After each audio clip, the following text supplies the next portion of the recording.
بسم الله الرحمن الرحيم إن ربك يعلم أنك تقوم أدنى من ثلثي الليل ونصفه وثلثه وطائفة من الذين معك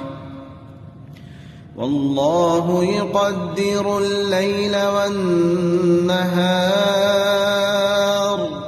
علم أن لن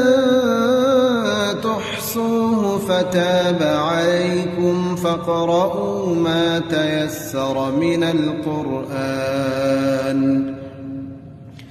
علم أن سيكون منكم مرضى وآخرون يضربون في الأرض يبتغون من فضل الله وآخرون يقاتلون في سبيل الله فاقرؤوا ما تيسر منه وأقيموا الصلاة وآتوا الزكاة وأقرضوا الله قرضا حسنا